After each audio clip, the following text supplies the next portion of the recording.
Okay, guys, this is my review of the Strikeforce um, Burnett and Sergey fight for the heavyweight tournament. I'm on vacation right now, so I'll make this real quick.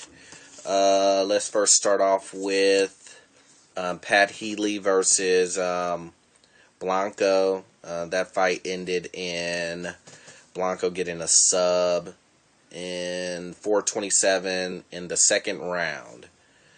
Let's go to the next fight, which is King Mo versus Roger Gracie.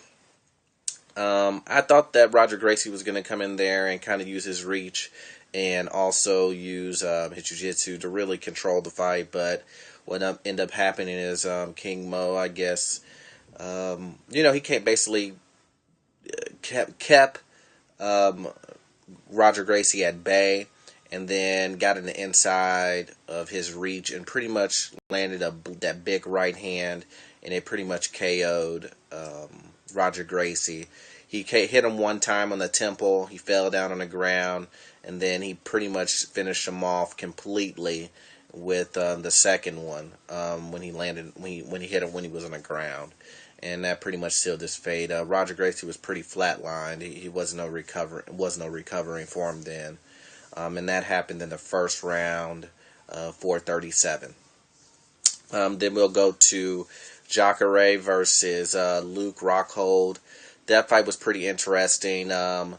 Jacare, I thought he would have kind of pushed the pace, but his cardio really showed his rear head, his ugly head again, and his cardio was really, I think, was holding him back.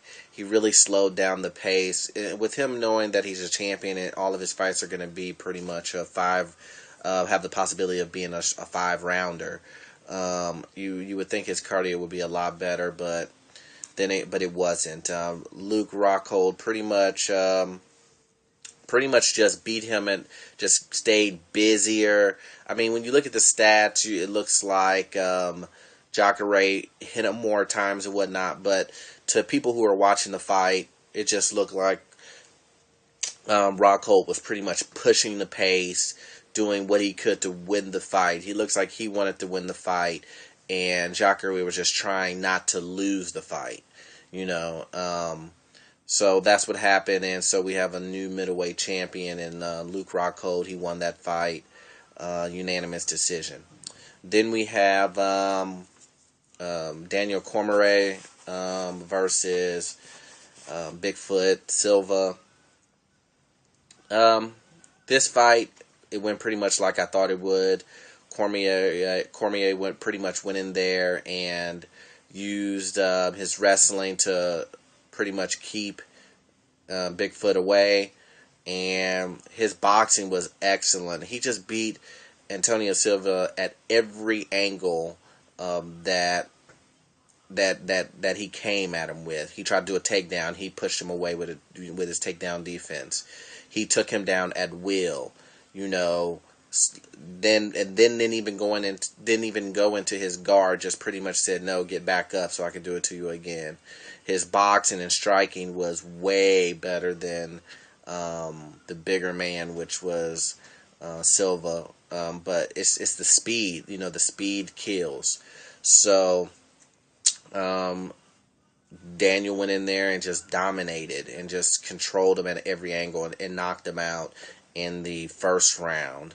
In the first round, just KO'd him.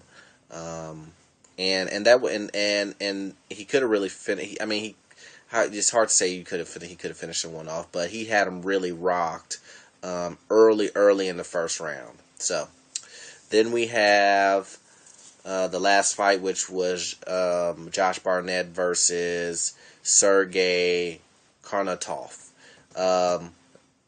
And that pretty much went the way I thought it was going to go. Josh Barnett went in there, took him to the ground, and submitted him in the arm triangle. That he's doing his catch wrestling stuff that he always does, so it's it's nothing different. So anyway, so now we have Josh Barnett versus Daniel Cormier, which is excellent fight. I can't wait to see if Barnett can try to take down Daniel. I doubt it because he's an Olympic wrestler, but you know, it is MMA and it's a different rule set. Punches can set up takedowns. So that fight won't happen till early next year. And that's my review for this card. It was a pretty good card, very interesting card. I enjoyed it a lot. Sorry for the rush of the of the video, but you know, I'm doing this on my Android phone, so just want to go ahead and get that review out. And see you guys when I get back, and I'll definitely post a video from the BJ Penn Academy when I go there on Tuesday, I believe, and have my Jits lesson by Jay Penn. So please rate, subscribe, and comment on my video if you liked it. And don't forget to follow me on my Twitter, MMA Fight Nation at Twitter. Okay? Thanks. Peace.